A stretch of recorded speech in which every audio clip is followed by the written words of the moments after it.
Bien, que le Seigneur vous bénisse, que le Seigneur vous garde, alléluia. Aujourd'hui, j'aurais voulu vous parler de l'homme, mais de l'homme qui s'élève, qui dans la parole de Dieu surnomme la race des géants. Nous voyons que pour le Seigneur, eh bien, tout vient du cœur, alléluia. Le Seigneur, dans sa parole, il nous dit qu'il ne regarde pas l'apparence de l'homme, mais qu'il regarde le cœur. Alléluia. Parce que le cœur, dans la parole, c'est la pensée, c'est la conscience, c'est la disposition du cœur. Alléluia. Parce que c'est du cœur que viennent toutes choses, nous dit la parole de Dieu dans Marc 7. Eh bien, c'est vrai. Alléluia. Et c'est de l'abondance du cœur que la bouche parle. Si ton cœur est mauvais, ça sortira par ta bouche. Et si ton cœur appartient au Seigneur, que tu as le cœur circoncis, Romains 2, 27, 28, 29, alors, eh bien, ce n'est plus toi qui parleras, mais c'est le Seigneur qui parlera par toi, et cela sortira aussi par ta bouche. C'est pour ça que la parole de Dieu nous dit que on reconnaît l'arbre à son fruit. Alléluia. Alors, il y a des arbres mauvais et épineux qui ne portent que du mauvais fruit. Alléluia. Dans Matthieu 7, 15 à 20. Et il y a aussi des arbres qui s'élèvent au-dessus des autres arbres, comme nous dit la parole de Dieu, parce que l'homme est comparé à un arbre, et il veut toujours dominer la forêt. Alléluia. L'homme veut toujours être au-dessus des autres hommes. D'ailleurs, nous voyons la pyramide sur le dollar américain. Eh bien, il y a des échelons et nous voyons que ceux qui sont au-dessus de la pyramide, eh bien, c'est ceux qui gouvernent, tandis qu'il y a le bas de la pyramide, il y a aussi le bas clergé, on va dire le menu frottin, le bétail, voilà, tout ce qu'on emmène à l'abattoir. Mais il y a aussi ceux qui sont au-dessus et qui s'occupent, eh bien, de manipuler eh bien, ceux qui sont en bas de la pyramide. Et c'est ce qu'on appelle les grands de ce monde. C'est ce que le Seigneur appelle les géants. La race des géants, les orgueilleux. Alléluia. Donc on va se laisser guider par la parole de Dieu. Alléluia. Parce que c'est la parole du Seigneur qui compte. C'est pas la parole d'un homme. Alléluia. Il faut toujours que la parole de Dieu, eh bien, soit en évidence afin que nous comprenions la parole du Seigneur. Alléluia. Alors les géants, on peut parler aussi des Goliaths.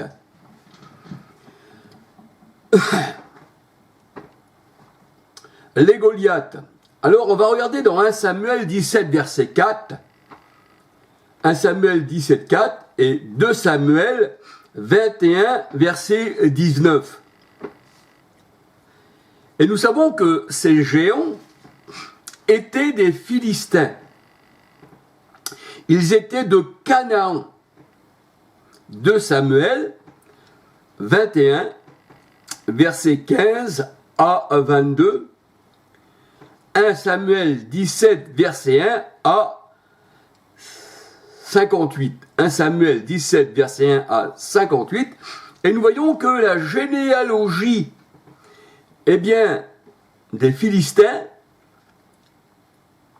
les fils de Cham, les fils de Canaan, c'est-à-dire les géants, eh bien, cette généalogie, on la retrouve dans Genèse 10, versets 6 à 20. Alléluia. Alors, les Rapha sont les géants. Ils sont aussi associés, on va dire, aux Goliath, qui était aussi une race de géants. Tout ça, c'est de la même famille. C'est ce que nous dit la parole de Dieu. Les Rapha, les Goliath, les Cananéens, eh bien, c'était des enfants de Benjamin. Benjamin. 1 Chronique 8, versets 1-2. Et le roi Saül descendait, eh bien, des géants aussi. Le roi Saül descendait aussi des géants. Il était aussi un fils de Kish, Benjamin, c'est ce que nous allons voir dans la parole de Dieu. On peut dire que quand Saül faisait la guerre contre les Philistins, il faisait aussi la guerre contre ses propres, on va dire, sa propre généalogie, on va dire. Alléluia. Et on peut dire que le roi aussi Saül faisait partie aussi de la race des géants. 1 Samuel 9, 2, des géants de Gath, c'était la même famille. 1 Samuel 9, 2, la parole de Dieu, elle dit que, eh bien, il dépassait de la tête, le roi Saül dépassait de la tête le peuple. Et quand on dépasse de la tête le peuple, ça veut dire que la tête, eh bien, c'est la tête qui dirige le peuple. Alléluia. Donc, il a été fait roi, il avait été mis sur le peuple et il dépassait le peuple de la tête. C'est ce que nous dit la parole de Dieu. 1 Samuel 9, 2. Alléluia. Les Rapha, les Gath, c'était les mêmes, les enfants de Kish. Alléluia. Et Saul était le fils de Kish. Il faisait partie des Baal. 1 Chronique 8, verset 30, 33. 1 Chronique 8, verset 30, 33.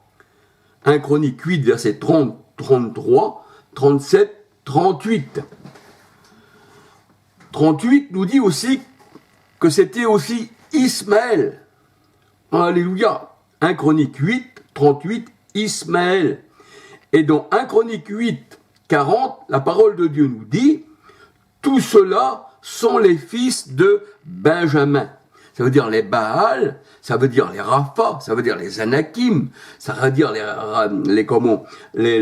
Anakim, oui, les Goliaths, toute cette race de géants sont les fils de Benjamin. Alléluia, c'est ce que nous dit la parole de Dieu. 1 Chronique 9, verset 39, 40, 1 Chronique 8, verset 30, 33, 37, 38, 40, alléluia, 1 Chronique 20, verset 4 à 8, alléluia. Donc nous voyons que les enfants de Kish et les enfants de Benjamin faisaient partie de la race des géants, des Goliaths, des Anakim, alléluia, c'est ce que nous dit la parole de Dieu, des Rapha. Et cette race avait aussi 6 pouces et 6 doigts de pied, alléluia. Alors, comme je vous disais, le roi Saül dépassait le peuple de la tête. 1 Samuel 9, versets 1, 2, 3. 1 Samuel 10, 23. Et c'est pour cela que le Seigneur disait que les disciples ne devaient pas se faire appeler grands dans ce monde-là. Parce que le plus grand qui sert, le plus grand est celui qui sert. Jésus est venu comme un serviteur, alléluia. Et pourtant, il n'a pas regardé son égalité avec Dieu, alléluia. Alors, c'est pour ça que le Seigneur a dit, ne soyez pas comme les grands de ce monde, qui dirigent le monde, et qui le monde les appelle bienfaiteurs. Et pourtant, ils martyrisent le monde. Ces rois-là sont appelés la bête. Apocalypse 17, 11. Alléluia. Et c'est ce que dit le Seigneur dans sa parole. Ne soyez pas comme les grands de ce monde. Alors, les grands de ce monde, c'est ceux qui dirigent, bien sûr. Ils ne sont pas grands en hauteur, mais ils sont grands dans leur cœur. Parce que, pas un cœur bon, non, un cœur orgueilleux.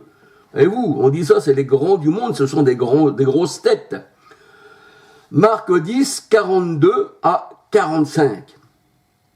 Et on voit que le roi Saül, qui dépassait de la tête le peuple, dominait sur le peuple et rendait le peuple en esclavage. C'est pour ça que le Seigneur dit, vous avez demandé à un roi charnel, je vous le donnerai, mais il va dominer sur vous, sur vos enfants, et il vous rendra esclaves. 1 Samuel 8, 4 à 22. Alléluia.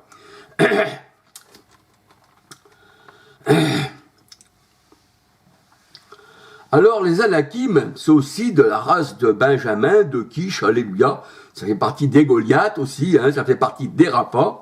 Deutéronome 9, versets 1, 2. Nombre 13, versets 28, 32, 23. Nombre 13, versets 28, 32, 23. Alors, Nombre 13, verset 1, 17, 18, 22, 28, 32, 33. Alléluia. Donc le pays de Canaan, c'était le pays de Cham. Alléluia. Et nous voyons que dans ce pays de Canaan, alléluia, il y avait les Anakim, hein, les géants. Hein, il y avait aussi les Énim, qu'on appelle dans la parole de Dieu. Hein, les Anakim, les Énim, Deutéronome 2, versets 10, 11. Et ils étaient tous de la même lignée. Alléluia. C'est-à-dire de Benjamin, de Canaan, de Cham, hein, du pays qu'on appelle dans Apocalypse 11, 8, la Jérusalem actuelle, alléluia, qui est appelée spirituellement Égypte et Sodome. Galates 4, 21 à 31, qui est Agar, qui est le mont Sinaï, qui est l'Arabie, qui donc cette Jérusalem selon la chair, 1 Corinthiens 10, 18, qui tue les prophètes, alléluia, eh bien, il y a la mosquée d'Omar, donc on l'appelle aussi l'Arabie, c'est la maison, on va dire, le territoire de toutes les nations, parce que les religions du monde s'y retrouvent, les catholiques, les protestants, enfin toutes les religions se retrouvent là, hein, c'est l'œcuménisme. Dans cette Jérusalem, hein, qui n'est pas la Jérusalem d'en haut, l'épouse du Christ, Apocalypse 21, verset 1 à 27, où nul impur n'y rentrera, Apocalypse 21, verset 27, alléluia. Donc on voit que tous ces gens-là, la race des géants, eh bien, c'est l'Égypte, c'est la pyramide. On peut dire aussi que sur le dollar américain, avec l'œil, la franc-maçonnerie, eh bien, c'est elle qui dirige le monde, c'est la race des géants. Nous dit la parole de Dieu, c'est la même lignée. Alléluia. Genèse 14, verset 5. Hein, les Réphaïm, hein, les Raphaïm, Josué 17, verset 15 à 18. Josué 17, 15 à 18, c'est-à-dire de Canaan, de Cham, alléluia. De là est sorti aussi Ismaël, tout ça, alléluia. Némrod aussi, tout ça est sorti de là. Genèse 10, verset 6 à 20. Il est vrai que l'homme de haute taille est appelé géant. Les géants. Mais pour le Seigneur, quand on parle des hommes de haute taille, bien sûr, le Seigneur n'aurait pas rejeté les hommes qui feraient 2,10 m, une supposition, et puis il aurait pris les petits bonhommes d'1,50 m, parce qu'il aimerait les plus petits, non. Quand le Seigneur il parle des hommes de haute taille, c'est la taille de ton cœur, alléluia. Eh oui, parce que le Seigneur ne regarde pas l'apparence de l'homme, il regarde le cœur, alléluia. Et quand tu as un cœur humble, qui signifie petit, comme le Seigneur, la parole de Dieu, elle dit qu'il est humble de cœur. L'Éternel, Christ, est humble de cœur, alléluia. Et il est doux, alléluia. Donc, c'est le cœur. Le Seigneur, il regarde la pensée qui est le cœur, il regarde la conscience, il regarde l'homme intérieur, alléluia. Si tu as la pensée de Christ, 1 Corinthiens 2, verset 16, alléluia. Sinon, tu as la pensée de l'ennemi. Sinon, tu es un Satan pour le Seigneur. Matthieu 16, verset 20 à 23. Et on était pécheurs par nos pensées, la parole de Dieu nous dit. Par nos cœurs qui n'étaient pas circoncis. Parce que le cœur, c'est la pensée. Hein. Dans Marc 7, tout vient du cœur. Les adultères, tout ça. C'est pour ça qu'il faut circoncire le cœur. Pour qu'on soit un homme nouveau de l'intérieur. Mais pas de l'apparence. Parce que notre apparence est restée la même. Hein, si on nous regarde, moi Charles, je suis resté le même homme extérieur, mais l'intérieur a été changé. Le vase dont je suis, eh bien, a reçu l'huile du Seigneur. Alléluia. Et l'huile, c'est l'Esprit Saint. Alléluia. Et l'Esprit Saint m'a donné la vie. Jean 3, verset 3 à 8. Alléluia. Donc, c'est ça pour le Seigneur. Alléluia. Donc, le Seigneur ne regarde pas à la taille de l'homme, mais regarde le cœur. 1 Samuel 16, verset 7. Et on voit que la parole de Dieu nous dit que Zachée était de petite taille. Pourquoi à petite taille? Ça veut dire qu'il avait un cœur disposé au Seigneur. Alléluia. Zachée était de petite taille. Et aujourd'hui, eh bien, le salut est rentré dans sa maison, dans son cœur. Luc 19, verset 3. Zachée de petite taille, Luc 19, verset 3. Je vais bien regarder pour pas que je me trompe dans les versets. Si des fois il y a un verset qui ne correspondrait pas, faites-moi le savoir. Luc 19, verset 3. Alléluia.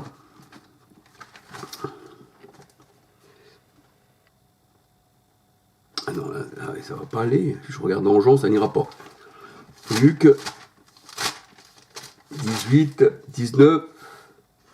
Voilà. Luc 19, verset 3.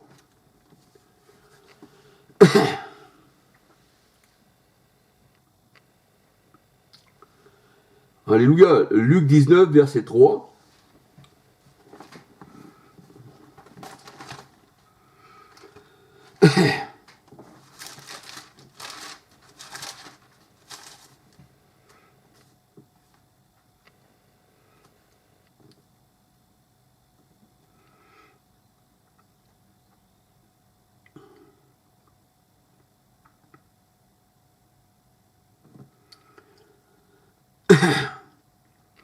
On peut regarder aussi Nombre 13, versets 32 à 33. Alléluia. Pour ce qui en est des géants. Alléluia. Alors, on va revenir dans la parole du Seigneur. Alors, Zachée était de petite taille, et le salut est rentré dans sa maison. C'est ce que dit la parole de Dieu. Alléluia, hein.